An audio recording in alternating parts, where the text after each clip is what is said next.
오늘처럼 비가 오는 날에는 유독 그리워지는 기억이 있습니다. 바야흐로 40여 년 전 제 아내를 처음 만났던 순간이죠. 당시 저와 아내는 갓 대학 생활을 시작한 풋내기였어요. 그녀를 만난 건 정말이지 놀라운 우연이었어요. 어느 날 제 오랜 친구 녀석이 미팅에 같이 가지 않겠냐며 저를 꼬여내더군요. 부끄럽지만 그때까지 저는 제대로 된 연애 한번 해보지 못한 쑥맥이었습니다. 때문에 부담스럽다는 생각이 들어 친구놈의 꼬드김을 무시하고 있었죠. 하지만 그럼에도 불구하고 끈질기게 졸라오는 녀석 때문에 커피나 한 잔 마시고 오자는 생각으로 미팅 자리에 참석하게 됐습니다. 그리고 그날 이후로 저를 한참이나 졸라댄 그 친구놈은 저의 평생 은인이 되었습니다. 그 녀석 덕분에 제가 평생의 사랑을 만날 수 있었던 셈이니 당연한 일이죠.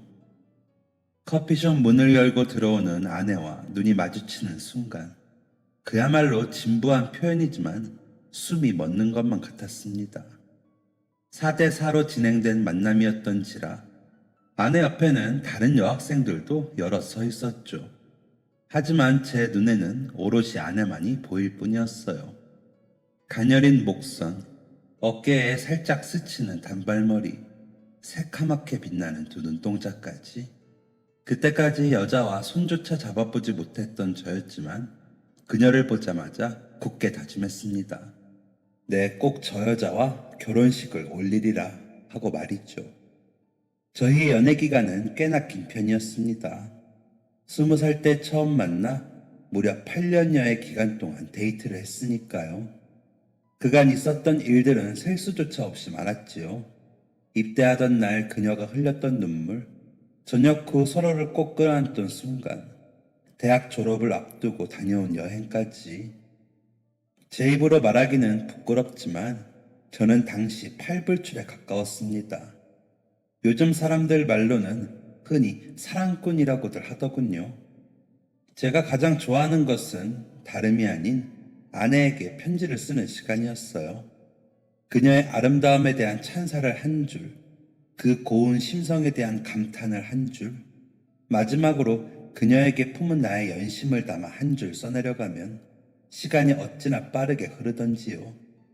또 종이는 어찌나 조그맣던지. 하고 싶은 말을 채 반도 끝내기 전에 까만 글씨가 빽빽하게 가득 찼습니다. 당시의 아내는 원체 수줍음이 많은 숙녀였어요. 때문에 긴 편지를 건네주면 얼굴을 붉게 물들이며 고개를 푹 숙였죠. 지난번에 준 편지는 다 읽었어? 하고 물으면 아무 말도 하지 않은 채 귓볼만 새빨갛게 달아올랐습니다. 그런 아내이기에 그녀로부터 마음을 담은 답장 하나라도 받을 수 있을 거란 기대는 하지도 않았어요. 실제로 연애를 하고 결혼 후 두 아이를 장성한 어른으로 키우기까지 그녀는 제게 조그마한 메모 한 번 남긴 적이 없죠. 그게 내심 서운했지만 일부러 티는 내지 않았어요. 그 역시도 제가 사랑하는 아내의 성격 중 일부였으니까요. 수십 년이 지난 지금까지도 눈을 감으면 연애 시절 저희의 모습이 고스란히 떠오릅니다.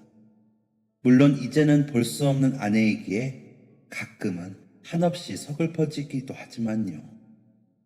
네, 이쯤 되면 말씀을 드려야 할 것 같네요. 사실 오늘은 아내가 제 곁을 떠나 하늘나라로 긴 여행을 떠난 지 딱 1년이 되는 날입니다.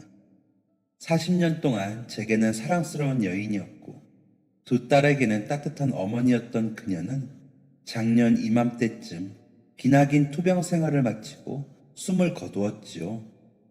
아내와 사는 내내 저는 정말 행복했습니다. 반면에 아내에게는 너무나 힘든 짐을 많이 떠안기곤 했죠. 아내를 처음 만났던 그날 이후로 딱 8년이 되던 날, 저희는 꿈에 그리던 결혼식을 올렸습니다. 어린 시절 부모님을 여의고 혼자서 지내온 그녀였기에 저는 꼭 든든한 버팀목이 되어주고 싶었어요. 하지만 현실은 녹록치가 않더군요. 원체 고지식하셨던 저희 아버지께서는 아내를 처음 만나던 날부터 언성을 높이셨습니다. 천의 고아인 주제에 누구 자식을 넘보냐며 험한 말도 많이 하셨죠. 그럼에도 불구하고 그녀는 오직 저라는 남자와 평생을 함께 하겠다는 일념으로 그 모든 모욕을 견뎌내 주었습니다. 그렇게 큰 산을 하나 넘었다고 생각하자마자 또 다른 위기가 찾아왔어요. 아내의 뱃속에 저희의 이세가 자리 잡았다는 사실을 알게 된 당일이었죠. 첫째 딸을 임신했다는 소식을 전해드리자마자 어머니께서는 노발대발하며 화를 참지 못하셨어요. 3대 독자 집안에 시집와서 첫째부터 계집애라니 말이 된다고 생각하니? 하고 소리를 지르시기까지 했죠. 자라면서 단 한 번도 어머니께 혼인한 적 없던 저는 그저 당황스러운 마음에 아무런 대응도 하지 못했습니다. 아내는 제 옆에서 하염없이 눈물을 흘릴 뿐이었고 아버지는 그러게 내가 못 배운 며느리는 드리는 거 아니랬잖아 하며 배에 아이를 품은 아내의 면전에 담배 연기를 뻐끔뻐끔 뿜어내셨죠. 그날 다시 차를 운전해서 서울로 올라오던 길에 아내가 소리 없이 흘렸던 눈물을 기억합니다. 축복처럼 찾아온 아이를 차마 환영하지도 못한 채 죄책감부터 느껴야 했던 제 아내의 마음이 얼마나 고통스러웠을지 저는 감히 상상조차 하지 못하겠네요. 부모님의 예상치도 못했던 모습을 보고 온 날, 저는 이렇게 사는 건 옳지 않다는 생각을 했습니다. 그리고 아내에게 깜짝 선언을 해버렸지요. 여보, 우리 더 이상 우리 부모님과 연락하고 지내지 말자. 그 말을 듣자마자 제 아내는요, 그 착하디 착한 여자는 오히려 펄쩍 뛰며 손사래를 쳤어요. 당신 무슨 소리를 그렇게 해? 말도 안 되는 소리 하지 말아요, 정말. 하지만 저도 차마 질 순 없었어요. 가끔은 엄격하셨어도 저에게만큼은 마냥 따뜻한 모습만 보여주셨던 부모님이지만 제가 사랑하는 여자와 제 자식들에게 그처럼 모질게 대하실 거라면 차라리 연을 끊는 게 낫다고 생각했으니까요.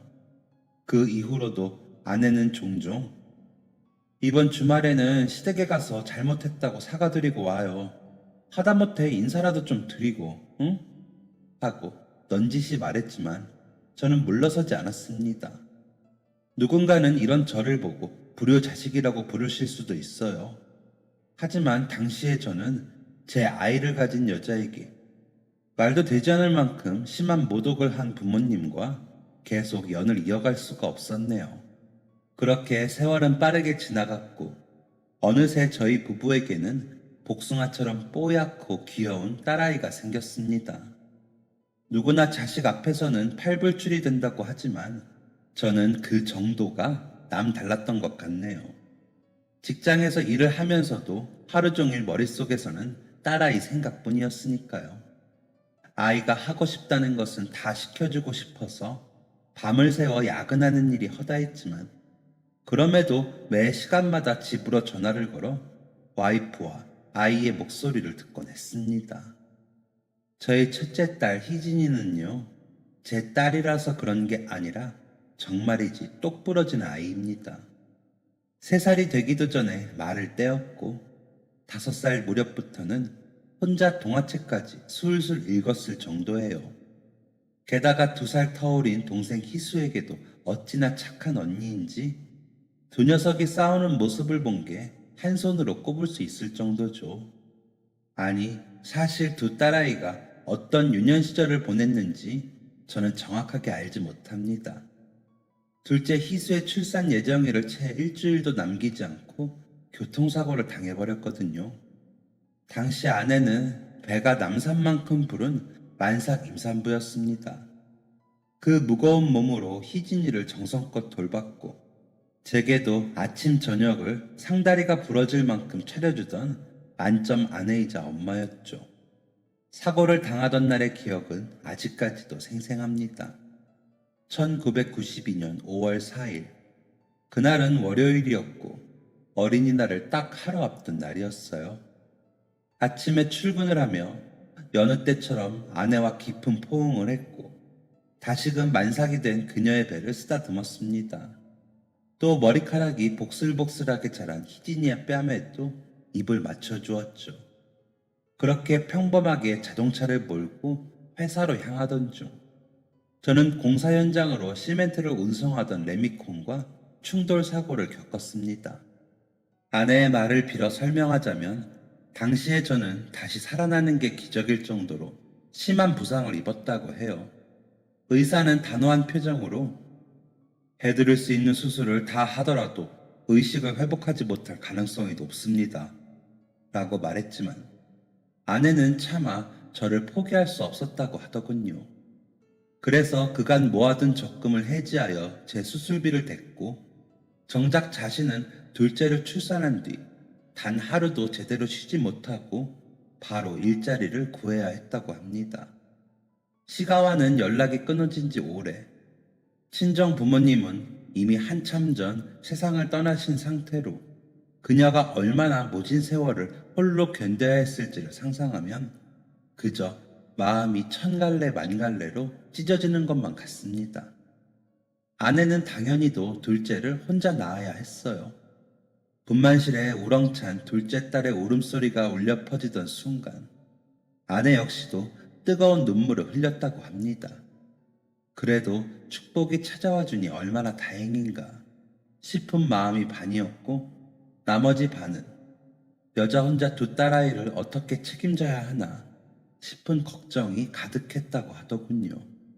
한 번은 염치를 불구하고 저희 부모님께 연락을 드린 적이 있다고 합니다. 당장 내일 아침으로 먹을 쌀조차 다 떨어졌기 때문이었죠. 아이들 분유값이 없었던 것은 물론 기저귀조차 빨았어야 했기 때문에 정말이지 최후의 수단으로 시댁에 전화를 걸었다고 했어요. 하지만 돌아온 대답은 차갑기 그지 없었다네요. 내 아들 신세 망쳐놓고 뻔뻔스럽기는 니깟 계집애만 없었어도 우리 아들 지금쯤 얌전하고 예쁜 부인이랑 건강하게 지내고 있었을 거다. 두꺼비 같은 사내 아이도 하나 낳았겠지. 하며 땡전 한 푼이라도 받을 생각은 말라고 엄포를 놓으셨다고 합니다. 게다가 저 말고 아내가 사고를 당했어야 했다며 협박에 가까운 악담까지 퍼부으셨다네요. 저는 아이들이 전부 성인이 된 뒤에야 이런 일이 있었다는 사실을 알게 됐습니다. 그 전까지 아내는 제 속을 태워가며 비밀처럼 이 일을 감춰왔던 겁니다. 안 그래도 부모님께 등을 돌린 제가 더 큰 불효를 저지르지 않았으면 좋겠다는 마음 하나로요. 여튼 그날의 날선 통화 이후로 아내는 가장으로서 이전보다 더욱더 피땀을 흘려가며 살아야 했습니다. 일주일 내내 단 하루도 쉬지 않고 식당 아르바이트와 신문 배달 일을 했죠. 새벽 5시에 일어나 등에는 첫째를, 앞에는 둘째를 들쳐매고 동네를 누비며 조간신문을 돌렸다고 합니다. 또 낮 시간 동안에는 희진이와 희수를 어린이집에 맡긴 채 기사 식당에서 설거지며 서빙 일을 도맡아 했고요. 그러면서도 두 딸을 어찌나 금지옥에 키웠는지 아이들은 너무나 건강하고 해맑게 잘 자라주었습니다. 학교 숙제 한 번 밀린 적이 없었고 그 나이 또래라면 당연히 하는 반찬 투정도 부리지 않았어요. 오히려 엄마가 무리라도 할까 나서서 설거지며 빨래를 하며 했지 단 한 번도 속을 썩인 적 없는 예쁜 딸들입니다. 꼭 필요할 때마다 곁을 지키지 못했던 아비도 원망하지 않았고 매일 저녁마다 제가 다시 깨어날 수 있도록 기도까지 했다고 하더군요. 참 누굴 닮아 이렇게 정이 많고 사랑이 넘치는지 제 엄마를 거푸집처럼 빼다 놓은 두 아이들에게도 그저 고마운 마음뿐입니다. 아내는 원래 몸이 약한 편이었어요. 환절기면 늘 감기를 달고 살았고 1년 중 반 정도는 기침을 하며 보냈죠. 그렇게나 허약한 여자가 홀로 살림이며 바깥일까지 전부 해내야 했던 긴 세월이 제게는 너무도 미안할 따름입니다. 그 와중에도 매일 저녁 제가 입원해 있는 병원에 찾아와 따뜻한 물에 적신 수건으로 제 몸을 닦아주기까지 했으니 제가 잃었던 정신을 다시 찾을 수 있었던 건 기적이 아닌 순전히 아내의 노력 덕분이었다고 말해도 과언이 아니겠지요. 아내가 그렇게 힘든 생활을 이어가던 어느 날이었습니다. 아침 내내 신문을 배달하고 잠시 쉬던 그녀의 휴대폰이 시끄럽게 울리기 시작했어요. 병원에서 온 연락이었습니다. 그 순간 왜인지 그녀는 묘한 기분을 느꼈다고 해요. 무소식이 희소식이라는 말이 있지만 이 전화만큼은 좋은 소식을 담고 있을 거라는 막연한 희망이 샘솟았다고 하네요. 다행스럽게도 아내의 예감은 사실이 되었습니다. 여보세요? 라는 한 문장이 채 끝나기도 전에 수화기 너머의 의료진이 이렇게 말했다고 해요. 김수혁 환자분 보호자 되시죠? 지금 환자분이 의식을 회복하셨어요. 바로 병원으로 오실 수 있을까요? 아내는 추후에도 이때 당시의 기억을 더듬을 때마다 이 말을 토시 하나 틀리지 않고 말하곤 했어요. 죽는 순간까지 잊을 수 없을 것 같다면서요. 그렇게 저는 첫째 딸이 7살, 둘째가 5살이 되던 해에 의식을 회복했습니다. 처음에는 몸을 제대로 움직이는 것조차 힘들었어요.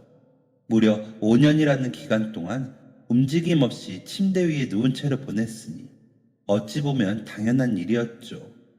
병원에서 다시 걷는 방법을 익히는 내내 어찌나 답답하고 미칠 것 같던지요. 내 다리가 내 것이 아닌 것처럼 느껴져 금방이라도 욕을 내뱉고 싶었던 적이 한두 번이 아니었습니다. 두 발을 딛고 일어서는 것만으로도 허벅다리가 덜덜 떨렸어요. 한 발 내디디려다가 머리부터 땅바닥에 박으며 넘어지기도 수십 번이었고요. 아내가 앞에서 할 수 있다고 한 번만 더 해보자고 응원을 하는데 오죽하면 그런 아내가 밉게 느껴지기까지 했습니다. 차라리 기대를 하지 말지. 그랬다면 나도 깔끔하게 포기해버릴 수 있었을 텐데 하는 바보 같은 원망도 했었고요. 길거리에서도 아내의 부축을 받으며 열심히 감각을 되살리려 애썼습니다. 바닥이 평평한 병원과는 다르게 한여름에 달궈진 아스팔트는 그야말로 위험 그 자체였어요. 아내가 잠시 한눈을 팔면 그새 넘어져 무릎이 깨지고 이마에서 피가 줄줄 흘렀지요. 하루는 힘듦을 견디지 못하고 아내에게 못된 말을 하기도 했습니다. 이게 사는 거냐고. 두 발로 뛰기는커녕 3살짜리 꼬마보다도 걸음마를 못 뗐으니 살고 싶지 않다고 말이에요. 당시에 저는 사내가 돼서 자식과 아내도 건사하지 못하는 못난 놈이 될까봐 매일같이 전전긍긍했습니다. 그 말을 듣고서도 아내는 화 한 번 내지 않았어요. 그저 속상하다는 듯한 표정으로 제 손을 꼭 잡아주었을 뿐이었죠. 당신이 힘들어하는 거 알아. 내가 욕심을 부리고 있는 걸지도 모르겠어. 하지만 여보, 내가 지난 5년 동안 당신에게 품은 희망이 있잖아. 그걸 보답한다는 생각으로라도 그만 살겠다느니 죽어버리겠다는 소리는 하지 마. 다정하지만 사뭇 단호한 그녀의 음성에 정신이 번쩍 들더군요. 저는 그 길로 다시 바깥에 나가 홀로 일어서고 넘어지기를 무한하게 반복했습니다. 결국 꾸준히 제 회복을 돕고 재활 훈련까지 함께 해준 아내 덕분에 사계절이 한 바퀴를 돌던 무렵 저는 다시금 스스로 걸을 수 있게 되었습니다. 인생의 2번째 걸음마를 뗀 듯한 기분이었어요. 지팡이를 짚고 걷기 시작했지만 얼마 지나지 않아 비틀거리는 걸음으로라도 혼자만의 힘으로 움직일 수 있게 됐죠. 처음 사랑하는 2딸을 품에 안던 날 제가 느꼈던 행복은 감히 그 어떤 단어로도 표현할 수가 없습니다. 자유롭게 몸을 움직이고 내 팔로 사랑하는 이들을 단단히 감싸 안을 수 있다는 게 어찌나 큰 기쁨과 축복으로 와닿던지. 그 이후로는 저희의 삶이 평탄하기만 할 줄 알았습니다. 2 아이도 무럭무럭 자라주었고 저 역시도 몸을 회복한 뒤 좋은 직장에 들어가 가장으로서 최선을 다했으니까요. 실제로 기대조차 하지 않았던 행운도 몇 차례 찾아왔습니다. 첫 번째는 희진이의 의대 합격 소식이었고 2번째는 희수의 취업이었죠. 원체 똑순이었던 희진이는 수도권 대학 의대에 당당히 붙어주었어요. 어릴 적부터 아픈 아빠와 허약한 엄마를 돌봐줄 수 있는 의사가 꿈이었던 아이였기에 저희 가족의 행복은 매우 컸습니다. 또한 타고나기를 여장부처럼 태어난 둘째 희수는 어린 나이부터 취업을 목표로 실업계 고등학교에 진학했어요. 처음에는 저희 부부도 걱정이 되었지만 희수는 누구보다 높은 성적으로 고교 생활을 졸업한 뒤 국내에 손꼽히는 이벤트 기획 회사에 일자리를 구했답니다. 그런 뒤 꾸준히 돈을 벌어 가게에 도움을 주었죠. 저와 아내는 어딜 가든 자식 농사를 잘했다며 부러운 시선을 받았어요. 모든 게 두 딸들 덕분이었죠. 먹고 살기 바빠 제대로 챙겨주지도 못한 부모인데도 아이들은 늘 저희를 존경해 주었네요. 그렇게 저희 집에는 항상 행운만이 가득할 줄 알며 살던 어느 날, 또다시 불행이 찾아왔습니다. 아내의 기침이 몇 달째 그치지 않아 찾아간 병원에서 폐암 판정을 받게 된 거예요. 원래 허약하던 그녀이기에 평소처럼 감기인 줄 알고 방치했던 것이 화근이었습니다. 몇 년간 가족을 지키기 위해 무리했던 것이 원인이 되어 아내는 긴 투병을 시작하게 되었습니다. 소식을 들은 날 저희 집은 꼭 초상이라도 난 것처럼 우울했습니다. 두 딸은 제 어머니의 손을 꼭 잡고 수도꼭지처럼 눈물을 흘렸고 저 역시도 차마 마음을 붙들지 못해 베란다에서 연신 울음을 삼켜야 했죠. 그 난리 중에도 정신을 온전히 차리고 있던 사람은 오히려 아내였습니다. 원래 사람은 다 죽는 거야. 너무 슬퍼할 필요 없어. 응? 아내는 저와 두 딸을 달래며 의연하게 굴었어요. 사실 누구보다 고통스러운 것은 자기 자신이었을 텐데 되려 차분하게 아이들의 머리칼을 쓰다듬는 그 손길이 저를 더욱 미안하게 만들었습니다. 별 볼 일 없는 남자에게 시집와 모진 시댁의 수모를 견뎌야 했던 20대의 그녀. 식물인간이 되어 언제 깨어날지도 분명치 않은 남편을 온종일 돌봐주던 30대의 그녀. 두 딸아이만큼은 떳떳한 어른이 되었으면 하는 마음으로 헌신적인 어머니가 되길 자처했던 40대의 그녀. 그 모든 순간들이 제 심장을 파고드는 통에 차마 눈물을 멈출 수가 없더군요. 그 이후로 저는 최선을 다해 아내를 돌보기 시작했습니다. 주변에서 좋다는 약재가 있으면 어떤 수를 쓰더라도 악착같이 구해왔습니다. 그걸 다려 아내에게 먹일 때면 이유 모를 희망이 샘솟았거든요. 지금 이 순간은 찰나일 뿐이다. 아내는 분명 다시 건강해질 것이다. 하는 가망 없는 소망이라도 품어볼 수 있었기 때문에 포기하고 싶지 않았습니다. 둘째 또한 엄마의 병원비를 보태기 위해 밤낮 없이 회사에서 열정을 불태웠죠. 제 몸이 피곤한 것은 아랑곳하지도 않고 매일 야근을 이어갔습니다. 새로운 프로젝트가 시작되면 끼니조차 제때 챙겨 먹지 못할 만큼요. 또한 첫째는 제 손으로 엄마를 완쾌시키겠다며 혹독한 인턴이며 레지던트 과정을 수학했어요.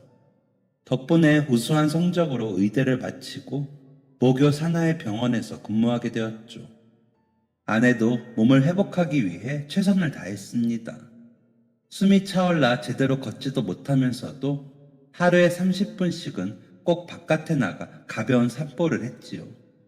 왜 굳이 이렇게 힘든 일을 하냐고 물어보니 그녀는 이렇게 답했습니다. 이게 뭐가 힘들어? 당신이랑 애들 두고 떠날 생각하면 나는 그게 더 힘들어. 이건 아무것도 아니야. 아내는 오히려 보란 듯이 더욱더 스스로를 가꿨어요. 거울을 볼 때마다 늙어가고 야위어가는 자기 자신이 보기 싫다며 립스틱과 화장품을 사 모으기도 했죠. 그녀의 약해지는 몸보다 더 저를 안타깝게 만들었던 것은 그녀의 마음이 점점 무너지고 있다는 사실이었습니다. 아내는 애써 밝은 척 굴기 위해 무던히도 노력했어요. 하지만 해가 지고 잠들 시간이 가까워지면 갑작스럽게 눈물을 쏟아내며 죽기 싫어, 여보. 제발 나 좀 살려줘. 하고 애원을 했습니다. 한평생을 바쳐 사랑했던 여인이 부디 자신의 죽음을 막아달라 애원하는 모습을 지켜보는 사내의 심정은 아마 겪어보지 못한 분들은 짐작조차 어려우실 겁니다. 차라리 제 심장을 도려내 팔아서라도 아내를 살려내고 싶었어요. 하지만 그런 저희의 소망을 배신하기라도 한 듯 매일 아내의 몸은 약해져만 갔습니다.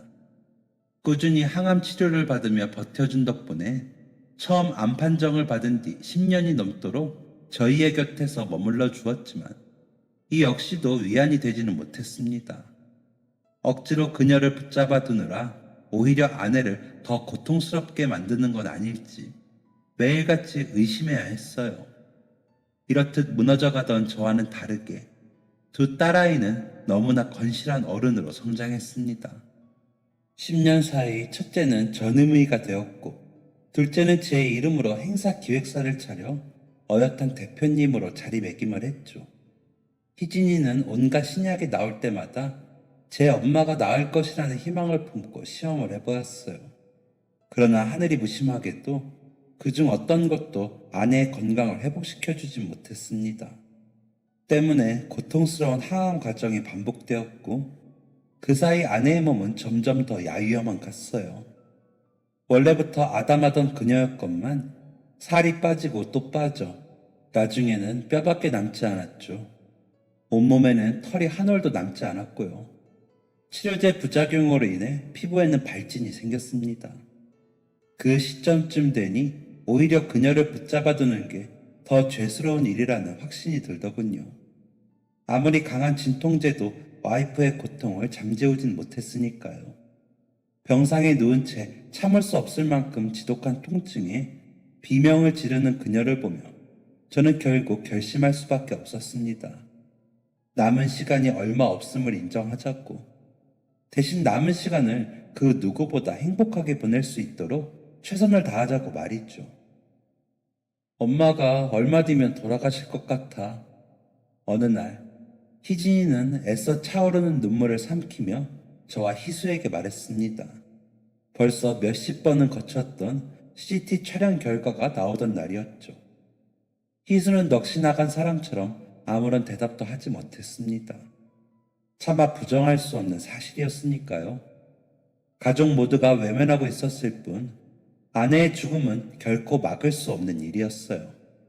아내 본인도 그 사실을 온몸으로 느꼈는지 그 무렵부터는 천천히 자신의 삶을 정리해 나가기 시작했고요.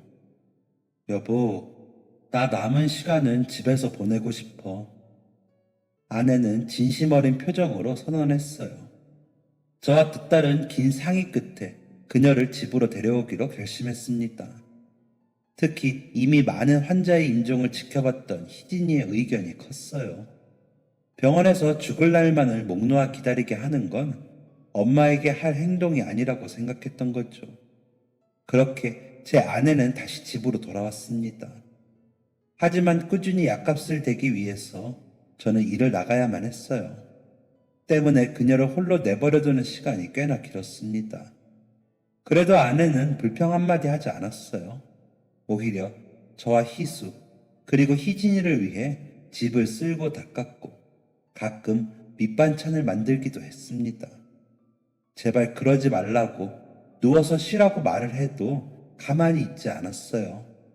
그때는 그 행동을 이해할 수 없었지만 이제와 생각해보니 알 것도 같네요. 그게 아내 나름의 이별을 준비하는 방식이었다는 걸 말이죠. 그리고 남겨질 저와 두 딸도 저희 나름의 이별을 준비하기 시작했어요. 이건 모두 둘째인 희수의 의견이었죠. 우리 엄마를 위해서 작은 파티를 열면 어때요?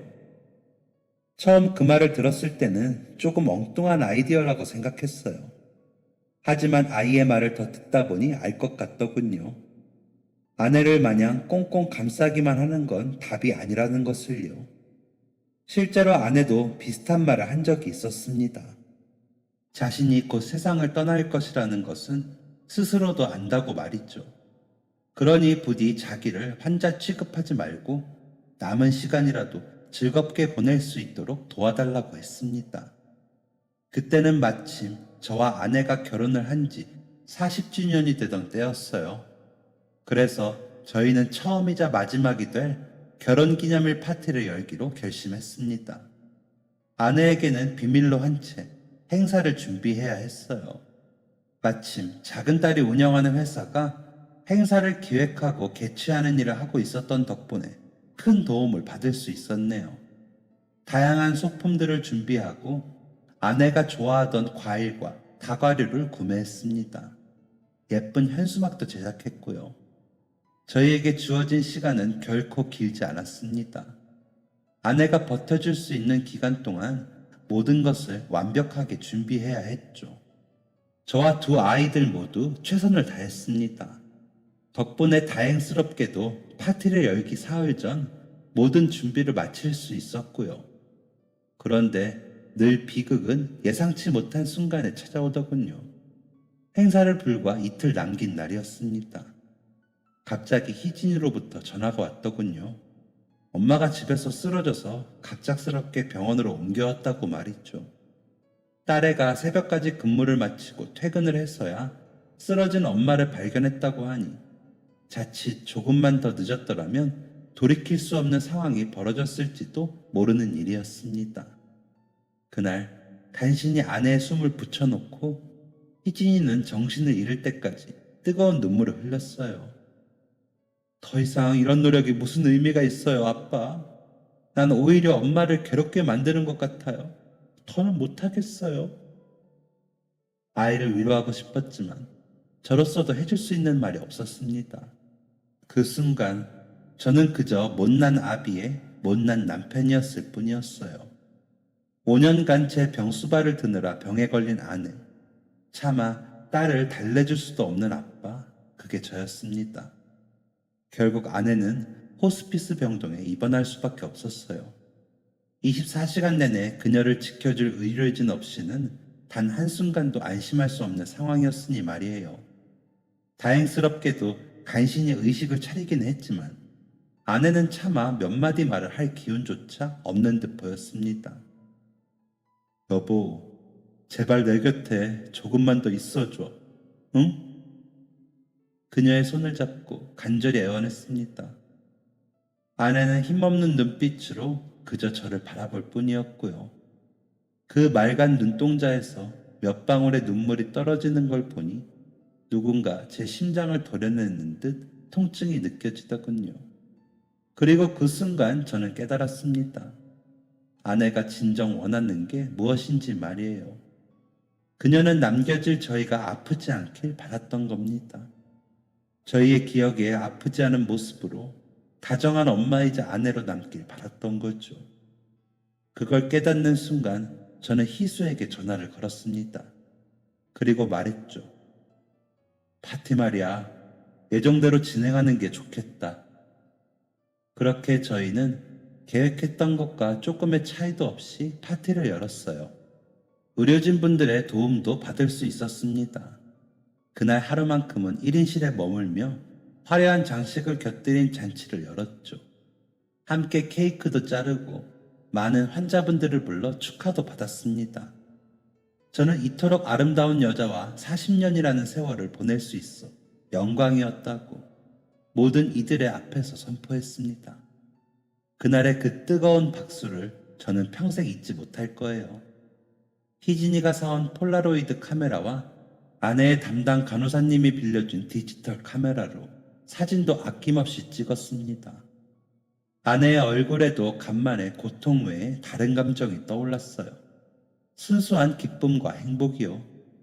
잔뜩 쉰 목소리를 쥐어짜서 그녀가 제게 말했습니다. 여보, 정말 고마워. 덕분에 나 이제 걱정 없이 떠나도 될 것 같아요. 그 말을 들을 때만큼은 이상하게도 더 이상 슬프지가 않았네요. 오히려 저 역시도 충만한 행복감에 미소를 지을 정도로 말이죠. 그토록 기억에 남을 행사가 치러지고 딱 하루 뒤, 제 아내는 세상을 등지고 떠나버렸습니다. 그녀를 떠나보내던 날에는 유난히도 많은 비가 내리더군요. 마치 하늘이 제 마음을 읽기라도 한 듯 말입니다. 그날의 우중충하던 하늘 외에는 기억나는 것이 거의 없네요. 실신을 할 만큼 많이 울기도 했거니와 물밀듯 밀려오는 조문객을 상대하느라 정신이 없었으니까요. 자식 농사를 잘 지었다는 칭찬에 걸맞게 아내의 장례식장에는 두 딸의 지인이 많이 참석했습니다. 딸아이들은 오히려 저보다도 더 침착하고 어른스럽게 그 모든 시간을 견뎌냈어요. 정작 자신들도 마음이 미어질 것 같았을 텐데 참 미안한 일입니다. 여하튼 부디 찾아오지 않기를 간절히 빌었던 이별의 순간은 야속하게도 참 빠르게 닥쳐왔어요. 아내를 말끔하게 꾸미고 묵직한 관뚜껑을 덮고 뜨거운 불길에 밀어넣었습니다. 워낙에 야위었던 사람인지라 뼈가루마저도 한 줌이 채 되지 않아 보였어요. 납골당에 아내를 안치하고 다시 서울로 돌아오는 길이 어찌나 낯설던지요. 그녀의 향기가 아직 남아있는 집안에 저 홀로 머물러야 한다는 사실이 어찌나 거짓말 같던지요. 그렇게 반년 동안은 차마 집안에 있기가 힘들어 바깥으로 나돌기도 했습니다. 고맙게도 두 딸이 저에게 많은 신경을 써준 덕에 서서히 현실을 받아들일 수 있게 되었고 다시 집으로 돌아와 그녀의 흔적을 정리할 수 있었어요. 냉장고 문을 여니 아내가 6개월 전 만들어둔 갖가지 밑반찬이 보이더군요. 이미 곰팡이가 슬어 먹을 수 없는 상태였지만 그걸 보니 다시금 눈물이 샘솟았습니다. 제가 특히 좋아하던 깻잎 장아찌, 희진이가 어릴 적부터 자주 먹었던 장조림, 그리고 막내딸의 18번인 간장게장까지. 그 모든 걸 차마 버릴 수 없어 막무가내로 냉동실에 집어넣었어요. 아내의 옷과 사진도 정리하기는 이른 듯하여 박스에 꾸겨 넣었죠. 대청소가 끝나고 나니 한층 비어보이는 집에서 더 이상은 흐르지도 않는 눈물을 쥐어짜며 오열을 했네요. 사랑하는 이를 다시는 만날 수 없다는 사실을 받아들이는 게 이토록 힘든 일인 줄은 미처 몰랐습니다. 그런데 그 순간 한 곳에 몰아넣었던 아내의 옷 무더기 사이로 작은 종이 쪽지가 삐져나와 있는 걸 발견했습니다. 처음에는 미처 버리지 않았던 영수증인 줄 알았어요. 호기심에 끝부분을 붙잡고 잡아당기자 그 형체가 온전히 드러났습니다. 그건요, 아내가 정성스럽게 한 글자씩 눌러 쓴 쪽지였어요. 그 내용은 이랬습니다.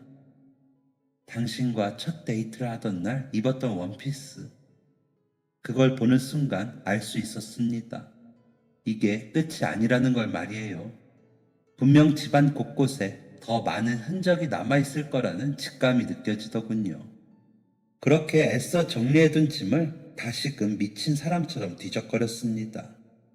그녀가 아끼던 그릇들 사이에는 아내의 특제 불고기 양념장 레시피가, 화장품을 진열해둔 테이블 위에는 제가 주기적으로 발라야 하는 알러지 방지 로션 정보가 적혀있는 쪽지가 끼워져 있었죠.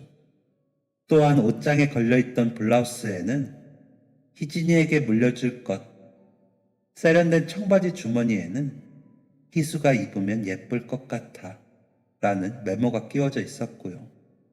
평생 부끄럽다며 단 한 번도 써주지 않았던 쪽지를 하늘나라로 떠나는 길에야 남겨준 그녀가 약간은 원망스러웠어요. 그래도 목 울 때를 간지리는 울음을 참아야 했습니다. 하늘에서 저를 지켜볼 아내가 슬퍼할 테니까요. 하지만 그 짧은 쪽지들 사이에서 길다란 장문의 편지를 발견하던 순간 그 모든 결심은 일순간 와르르 무너져 내리고야 말았어요. 아내가 가장 좋아했던 연보랏빛 편지지 위에는 병마와 싸우느라 힘이 다 빠져버린 손으로 한자씩 꾹꾹 눌러 적은 아내의 마음이 새겨져 있었습니다. 여보, 이런 말 듣는 걸 좋아하지 않는 당신이지만 이제는 슬슬 마음의 준비를 해야 할 것 같아 글로나마 몇 자 남기기로 했어. 나는 곧 세상을 떠나게 될 것 같아. 내가 없으면 한시라도 마음 편히 지내지 못하는 당신을 알기에 작은 선물들을 준비했어. 우리의 긴 추억이 깃든 이 집 곳곳에 보물을 숨겨놨으니 찾아봐. 아마 당신이 남은 평생 동안 노력하더라도 다 찾긴 어려울걸. 그러니까 우리 내기를 하나 하자. 아주 오랜 시간이 흘러 마침내 당신이 내가 있는 곳에 도착했을 때 말이야. 그때 보물을 몇 개나 찾았는지 꼭 알려줘. 내가 숨긴 걸 모두 발견했다면 당신이 이기고, 그렇지 않다면 내가 이기는 거야. 절대 포기하지 말고 중간에 멈추지도 마. 천천히 여유롭게 보물찾기를 하는 거야. 알겠지? 사랑해, 여보. 그걸 발견하는 순간 마치 제 옆자리에 아내가 다시 살아온 것처럼 포근한 기분이 들었어요. 자신이 떠나고 난 뒤 시리에 빠져 삶을 포기할 제가 걱정되었던 걸까요? 그녀는 마지막까지 재미있는 놀이를 만들어 제게 선물해 주었습니다. 더 열심히 살라고, 더 떳떳한 아버지가 되라고 말이에요. 그 마음이 고스란히 전해진 덕분인지 더 이상 눈물이 나오지 않았어요. 오히려 아내를 떠나보낸 뒤 아주 오랜만에 깊은 미소를 지을 수 있었네요. 당장 사진을 찍어 딸아이들과 함께 나누던 단체 채팅방에 올렸습니다. 읽은 표시가 떴지만 답장은 한동안 오지 않았어요. 대략 한두 시간이 지나서야 희진이로부터 답이 왔습니다. 아빠, 저 퇴근하고 집에 잠깐 들릴게요.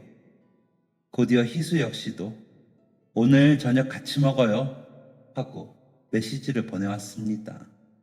두 딸은 누가 먼저랄 것도 없이 불고기를 만들 수 있는 재료들을 한아름 사서 현관문을 열고 들어왔어요. 그날 저희는 정말 간만에 다시는 먹을 수 없을 줄 알았던 아내의 불고기를 먹을 수 있었습니다.